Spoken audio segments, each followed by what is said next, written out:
Perkenalkan, nama saya Novita Lucia Senduk dari kelompok 2, nomor urut 55. Saya akan memaparkan laporan studi kasus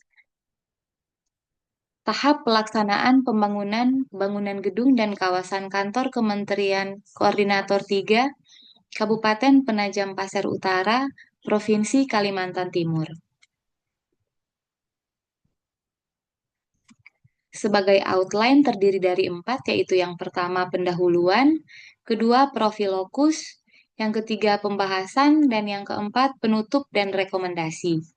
Yang pertama terdiri dari latar belakang, di mana pembangunan gedung Kemenko 3 di IKN ini bertujuan menyediakan fasilitas pemerintahan yang terintegrasi dan berkualitas. Pengawasan mutu memastikan pekerjaan sesuai standar teknis, kontrak, dan prinsip keselamatan. Item pekerjaan yang dikerjakan meliputi pekerjaan struktur, pekerjaan arsitektur, pekerjaan MEP, pekerjaan penataan kawasan dan landscape. Dalam setiap tahapan, pengawasan mutu dilakukan melalui inspeksi material, metode kerja, uji teknis, hingga laporan berkala untuk koreksi dan rekomendasi. Pengawasan mutu pembangunan gedung ini mengacu pada Peraturan Menteri PUPR Nomor 05 garing PRT garing M garing 2014 dengan fokus menjamin kualitas dan kesesuaian hasil konstruksi di lapangan. Selanjutnya, maksud dan tujuan, di mana maksud dari studi kasus ini adalah menganalisis mutu bangunan pada tahap pelaksanaan konstruksi. Sedangkan tujuan studi kasusnya adalah mengidentifikasi permasalahan pengawasan mutu pada proses pelaksanaan konstruksi, menjelaskan resiko dan dampak permasalahan pengawasan mutu, menyusun strategi pengendalian mutu, dan memberikan rekomendasi teknis perbaikan pengawasan mutu. Yang ketiga adalah identifikasi permasalahan, di mana berdasarkan studi kasus, ada 2 permasalahan yang coba saya lihat, yaitu gambar shop drawing tidak lengkap dan terdapat kerusakan pada bangunan, yaitu pada pekerjaan arsitektur dan pekerjaan MEP atau Mechanical Electrical Plumbing. Kemudian yang kedua adalah profil lokus, di mana sesuai data paket pekerjaan, nama paket pekerjaan ini adalah pembangunan bangunan gedung dan kawasan kantor Kementerian Koordinator 3, lokasi Kabupaten Penajam Pasir Utara, Kalimantan Timur, dengan nilai kontrak 902.579.775.000. Metode pelaksanaan yang dilaksanakan adalah metode design and build dengan jenis kontrak tahun jamak atau MYC, tahun anggaran 2023 sampai 2024. Waktu pelaksanaan dilaksanakan selama 730 hari kalender yang dimulai dari tanggal 2 Januari 2023 sampai dengan 31 Desember 2024.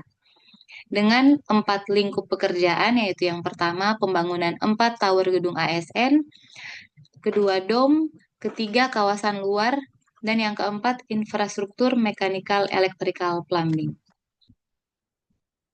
Kemudian bagian yang ketiga yaitu pembahasan, di mana permasalahan ada 2. Yang pertama, gambar shop drawing tidak lengkap, di mana kita tahu bersama bahwa shop drawing ini merupakan acuan utama pelaksana dalam menerjemahkan gambar perencanaan ke dalam pekerjaan fisik di lapangan.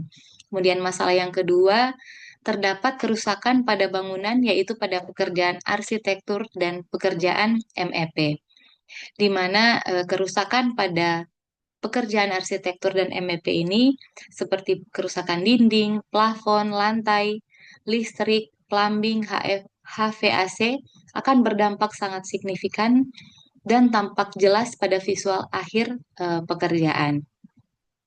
Resiko dari 2 permasalahan tadi yaitu resiko keterlambatan pelaksanaan pekerjaan, potensi kesalahan pelaksanaan konstruksi, terjadinya pekerjaan bongkar pasang, terganggunya pengawasan teknis, penurunan mutu visual dan fungsional bangunan, kegagalan fungsi sistem MEP, penundaan jadwal penyelesaian pekerjaan, dan bisa beresiko pada peningkatan biaya akibat perbaikan pekerjaan.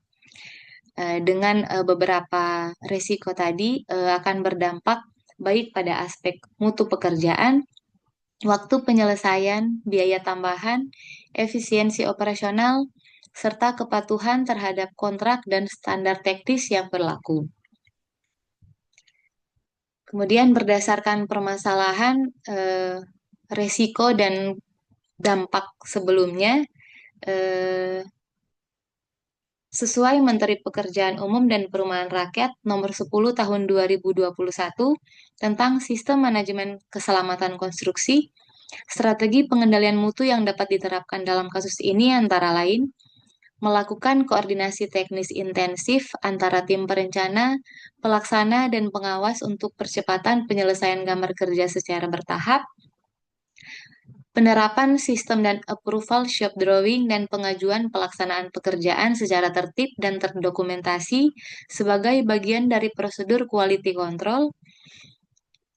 Kemudian penerapan inspeksi berkala dengan memastikan telah dilakukan pemeriksaan mutu pekerjaan selama proses pelaksanaan pada masing-masing item pekerjaan sebagai bagian dari rencana mutu kerja atau RMK. Kemudian penerapan uji fungsi atau commissioning test untuk keseluruhan sistem MEP sebelum dilakukan tahap serah terima. Dan pemberlakuan metode kerja dan petunjuk teknis yang telah disetujui sebelum pelaksanaan.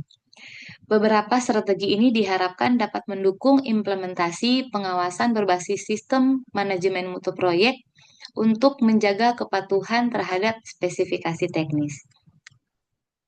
Kemudian yang keempat, penutup dan rekomendasi. Sebagai penutup, pelaksanaan konstruksi gedung Kemenko 3 di IKN menghadapi beberapa masalah atau kendala teknis seperti shop drawing yang tidak lengkap, serta kerusakan baik pada pekerjaan arsitektur maupun pekerjaan MEP.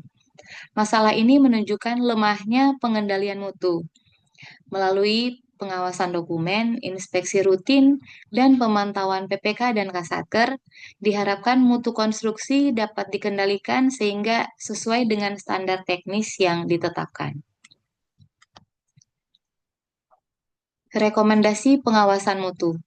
Dalam rangka mengatasi permasalahan yang terjadi, pengawasan mutu diharapkan dilakukan perbaikan dengan diarahkan pada langkah korektif dan preventif yang berkelanjutan untuk memastikan mutu pelaksanaan konstruksi tetap terjaga. Beberapa rekomendasi pengawasan mutu tahap pelaksanaan konstruksi adalah sebagai berikut. Yang pertama, pengendalian dokumen teknis, di mana diharapkan shop drawing wajib lengkap, disahkan, dan terdokumentasi sesuai Permen PUPR nomor 10 tahun 2021. Yang kedua, pengawasan ketat oleh konsultan, di mana berdasarkan permasalahan, pengawasan oleh konsultan harus fokus pada titik-titik kritis, yaitu pada pekerjaan arsitektur dan MEP, termasuk dengan pengujian kualitas material dan kualitas pekerjaan. Yang ketiga, integrasi sistem manajemen keselamatan konstruksi, di mana pengawasan mutu ini merupakan bagian yang tidak terpisahkan dari SMKK, sehingga semua tahapan dilakukan pencatatan dan monitoring sebagai proses kendali mutunya. Yang keempat, pemantauan PPK dan Kasatker. Di sini pengawasan selain dilakukan oleh konsultan, diharapkan PPK dan Kasatker juga terlibat dalam monitoring progres rutin, instruksi kerja yang jelas dan tertulis, kemudian evaluasi perbaikan kuantitas dan kualitas pekerjaan. Yang kelima, pelaporan dan dokumentasi digital, di mana seluruh pelaporan mutu baik harian, mingguan, digunakan sebagai alat monitoring dan pendokumentasian laporan sebagai bentuk pertanggungjawaban. Kemudian yang terakhir, tertib administrasi. Dokumen pelaksanaan diharapkan lengkap, diperiksa dan diperbaharui sesuai tahapan pekerjaan dalam rangka pengendalian pelaksanaan pekerjaan. Demikian paparan saya terkait studi kasus proses pelaksanaan konstruksi pada paket Kemenko IKN 3. Semoga bermanfaat bagi kita semua.